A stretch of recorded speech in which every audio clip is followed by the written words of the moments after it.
Hello hello graphic designers. Designer അവതാറിന്റെ പുതിയൊരു വീഡിയോയിലേക്ക് എല്ലാവർക്കും സ്വാഗതം.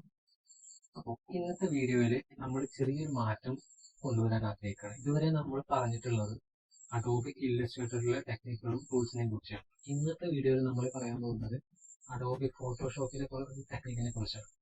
ഇതൊരു പക്ഷേ എനിക്കിത് അടുത്തിടെ കിട്ടിയൊരു അറിവാണ്. ഇത് എനിക്ക് വളരെ ഹെൽപ്ഫുൾ ആയി തോന്നി. അതുകൊണ്ട് തന്നെ ഇത് നിങ്ങളിലേക്കും പങ്കുവെക്കണമെന്ന് എനിക്ക് തോന്നി. അതുകൊണ്ടാണ് ഈ വീഡിയോ ചെയ്യുന്നത്. ഓക്കെ, ഇന്നത്തെ നമ്മുടെ അഡോബി ഫോട്ടോഷോപ്പിൽ നിങ്ങൾ പരിചയപ്പെടുത്താൻ പോകുന്ന ടെക്നിക്കിന്റെ പേര് വാനിഷിംഗ് പോയിന്റ് എന്നാണ്. അത് എന്തിനു ഉപയോഗിക്കുന്നു എന്നത് ഞാൻ ഇതിനെ വഴിയെ പറഞ്ഞുതരാം.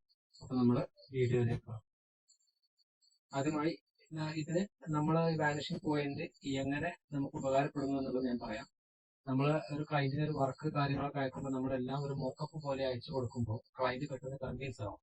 നമ്മുടെ വർക്ക് പെട്ടെന്ന് അപ്രൂവ് ആകാനും കാര്യങ്ങൾക്കൊക്കെ സാധ്യത കൂടുതലാണ്. അതുകൊണ്ട് തന്നെ പലരും നമ്മൾ ബിസിനസ് കാർഡ് ആയാലും പിന്നെ ബോക്സ് കാർട്ടൺ അതുപോലുള്ള പ്രൊഡക്ഷനിലേക്കുള്ള സാധനങ്ങളിലേക്ക് മോക്കപ്പ് നമ്മൾ അയച്ചു കൊടുക്കുമ്പോൾ ക്ലയന്റിന് പെട്ടെന്ന് കൺവിൻസ് ആകും. അപ്പോൾ അങ്ങനെ മോക്കപ്പ് മാനുവലായിട്ട് ചെയ്യാൻ എളുപ്പത്തിൽ ഉപയോഗിക്കാവുന്ന ഒരു ടെക്നിക്കാണ് ഈ വാനിഷിംഗ് പോയിന്റ് എന്നുള്ളത്. അപ്പോൾ അഡോബി ഫോട്ടോഷോപ്പിന്റെ എല്ലാ വേർഷനിലും ഉണ്ട്. അപ്പൊ നമുക്ക് വീഡിയോ കാണാം. ഞാനിവിടെ 2 ഫയൽ ഓപ്പൺ ചെയ്തിട്ടുണ്ട്. ഇത് പാറ്റേണിന്റെ ഒരു ഫയൽ ഇവിടെ ഓപ്പൺ ചെയ്തിട്ടുണ്ട്. അതിനപ്പുറത്ത് തന്നെ ഞാനൊരു PNG ഒരു ബോക്സിന്റെ ഫയലും ഓപ്പൺ ചെയ്തിട്ടുണ്ട്.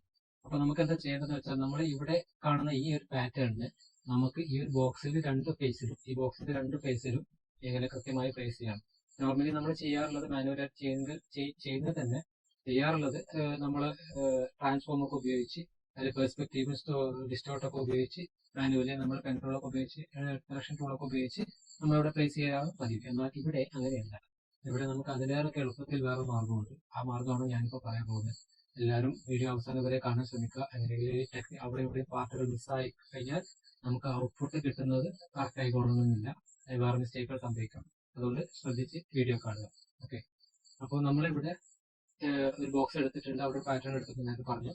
അപ്പോൾ ഇനി ആദ്യത്തെ പടി എന്ന നിലയിൽ നമ്മളിവിടെ ആദ്യം ചെയ്യാൻ പോകുന്നത് നമ്മൾ ഇതിനോട് കൂടെ ഒരു പുതിയൊരു ലെയർ ക്രിയേറ്റ് ചെയ്യുകയാണ്.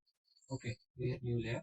ഇവിടെ പുതിയ ലെയർ ക്രിയേറ്റ് ആയിട്ടുണ്ട്. എന്നിട്ട് ആ ലെയറിനകത്ത് നമ്മൾ ക്ലിക്ക് ചെയ്ത് അത് സെലക്ട് ആയിട്ട് നോക്കി ഉറപ്പ് വരുത്തണം. അതിനുശേഷം ആ ലെയർ സെലക്ട് ചെയ്ത് ഫിൽറ്ററിനകത്ത് നമ്മൾ വാനിഷിംഗ് പോയിന്റ് എന്നൊരു ഓപ്ഷൻ കാണാം.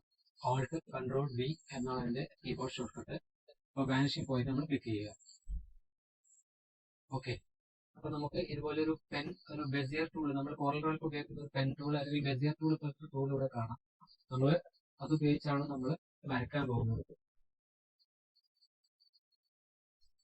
ഓക്കെ,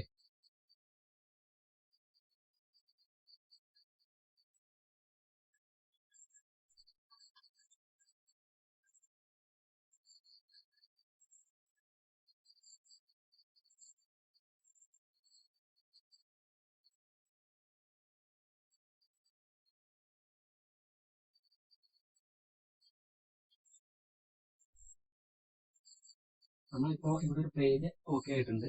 അതിനുശേഷം ഇവിടെ ഒരു ഗ്രിഡ് ഒക്കെ ആയിട്ടുണ്ട്. ഒരു പ്ലെയിൻ ഒരു നമ്മൾ 3D കാണുന്ന പോലെയുള്ള ഒരു പ്ലെയിൻ ഓപ്പൺ ആയിട്ടുണ്ട്, ഒരു പ്രതലം.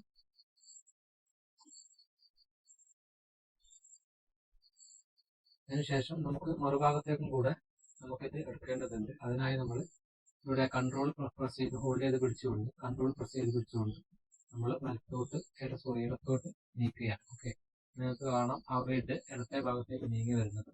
അതിനുശേഷം നമ്മൾ മൗസ് റിലീസ് ചെയ്യുന്നു.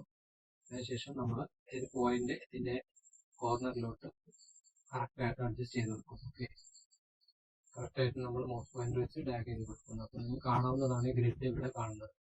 ഓക്കെ, ഗ്രിഡ് വന്നുകൊണ്ടിരിക്കുന്നുണ്ട് ഇതേ പ്ലെയിനിൽ. ഓക്കെ, ഇപ്പൊ നമ്മുടെ ആദ്യത്തെ ഘട്ടം കഴിഞ്ഞ് 2 ഭാഗത്തും ഗ്രിഡ് വന്നിട്ടുണ്ട്. ഓക്കെ, അതിനുശേഷം നമ്മൾ ഓക്കെ പ്രസ് ചെയ്യുക. ഓക്കെ, ഇപ്പൊ നമ്മളിവിടെ കാണാൻ പറ്റുന്നില്ലെങ്കിലും ഇവിടെ ഓൾറെഡി നമ്മുടെ വാനിഷിംഗ് പോയിന്റ് നമ്മൾ ചെയ്ത് കഴിഞ്ഞു. അതിനുശേഷം നമ്മളെ പാറ്റേണിലേക്ക് നമുക്ക് വരാം. ഇനി പാറ്റേണിനെ ഞാൻ അൺലോക്ക് ചെയ്തിട്ടുണ്ട്. അതിനുശേഷം നമ്മൾ കൺട്രോൾ A ശേഷം കൺട്രോൾ A അമർത്താൻ മറന്നു പോകരുത്. Control A control C അമർത്തണം. ഇല്ലെങ്കിൽ അത് ചിലപ്പോൾ നമുക്ക് ഔട്ട് കിട്ടിക്കൊള്ളണം എന്നില്ല.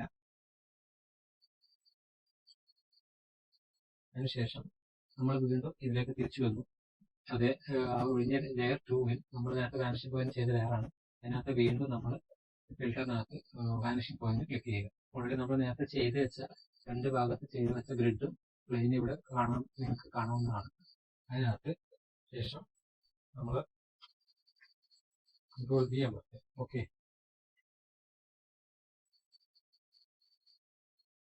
അതാണ് നമുക്ക് ഷിഫ്റ്റ് പ്രസ് ചെയ്തതിനെ നമുക്ക് ചെറിയ സൈസിലേക്ക് മാറ്റി വെക്കണം. ഓക്കെ, ചെറിയ സൈസിലേക്ക് മാറ്റി വെക്കണം. ഓക്കെ, നമ്മൾ മാറ്റി വെച്ചിട്ടുണ്ട്. ഓക്കെ, നമുക്കിപ്പോൾ കാണാവുന്നതാണ് രണ്ടും ഫേസിലും നമ്മൾ മാനുവലായിട്ട് വാർപ്പ് ടൂളും ഡിസ്റ്റോർട്ടൊന്നും ഉപയോഗിച്ച് ചെയ്യാതെ തന്നെ എളുപ്പത്തിൽ നമുക്ക് വളരെ അഡ്ജസ്റ്റ് ചെയ്തെടുത്താൽ മതി. കാണുമ്പോൾ സൈസ് അഡ്ജസ്റ്റ് ചെയ്തെടുക്കാം. ഓക്കെ, അതിനുശേഷം നമുക്ക് നന്നായിട്ട് കാണാം. ഇതിന് ശരിക്കുള്ള ഔട്ട് കാണാൻ വേണ്ടി നമ്മളിവിടെ ഓക്കെ അമർത്തുക. അപ്പോൾ നമുക്കിവിടെ കാണാവുന്നതാണ് നമ്മളിവിടെ ബോക്സ് കൊടുത്തിട്ടുള്ളതിൽ ആ ഒരു പാറ്റേൺ പ്ലേസ് ആയിട്ടുണ്ട് കറക്റ്റ്. നമുക്കത് കുറച്ച് എഫക്റ്റീവായിട്ട് കുറച്ചുകൂടെ ഒന്നുകൂടി റിയലിസ്റ്റിക് ആയിട്ട് ഫീൽ ചെയ്യാൻ വേണ്ടിയിട്ട് നമ്മളിവിടെ മോഡ് മാറ്റി കൊടുക്കാം. നമ്മളിവിടെ തൽക്കാലം മൾട്ടിപ്ലൈ കൊടുത്തു കഴിഞ്ഞാൽ നമുക്ക് ഈ ഒരു ഡിസൈനകത്ത് ഈ ഒരു ബോക്സിന്റെ മേലെ ഈ ഒരു പാറ്റേൺ പ്ലേസ് ആയി കിടക്കുന്നത് കാണാം. ഇതുപോലെ നമുക്ക് ഇതിപ്പോൾ ബോക്സാണ് ഞാൻ ഇവിടെ എടുത്തിട്ടുള്ളത്. നിങ്ങൾക്ക് വേണമെങ്കിൽ അത് നമ്മുടെ ആനുവൽ ബിസിനസ് കാർഡും കാര്യങ്ങളൊക്കെ ഇതുപോലെ ചെയ്യാം. അതുപോലെ സ്ക്വയർ ടൈപ്പ് കാര്യങ്ങളൊക്കെ നമുക്ക് ഈസി ആയിട്ട് എളുപ്പം ചെയ്യാം. വാളിലേക്കുള്ള നമ്മുടെ പെർസ്പെക്റ്റീവ് ആയിട്ടുള്ള ഡിസൈനുകളിൽ ഇമേജുകളിലേക്ക് നമുക്ക് ലോഗോയും മറ്റ് ഡിസൈനുകളും ഇതേ രീതിയിൽ പ്ലേസ് ചെയ്യാവുന്നതാണ്. ഓക്കെ, അപ്പോൾ ഞാൻ വീഡിയോയുടെ തുടക്കത്തിൽ പറയുന്നത് പോലെ എൻ്റെ ചാനൽ നിങ്ങൾ ആദ്യമായിട്ടാണ് കാണുന്നതെങ്കിൽ ദയവായി ചാനൽ സബ്സ്ക്രൈബ് ചെയ്യുക, ബെല്ലൈക്കൺ അമർത്തുക. അപ്പോൾ നിങ്ങൾക്ക് നോട്ടിഫിക്കേഷനുകളിലേക്ക് ഉടൻ തന്നെ എത്തുന്നതായിരിക്കും ഞാൻ അപ്ലോഡ് ചെയ്ത ഉടനെ. ശേഷം ലൈക്ക് ചെയ്യുക, കമന്റ് ചെയ്യുക, നിങ്ങളുടെ അഭിപ്രായങ്ങൾ താഴെ എഴുതി അറിയിക്കുക. ഓക്കെ, അപ്പോൾ ഇന്നത്തെ വീഡിയോ നിങ്ങൾക്ക് എല്ലാവർക്കും ഉപകാരപ്പെട്ടു എന്ന് വിശ്വസിക്കുന്നു. അപ്പോൾ പുതിയൊരു വീഡിയോയുമായി നിങ്ങളുടെ മുന്നിലേക്ക് വരും വരേക്കും. I'm signing off. The design avatar.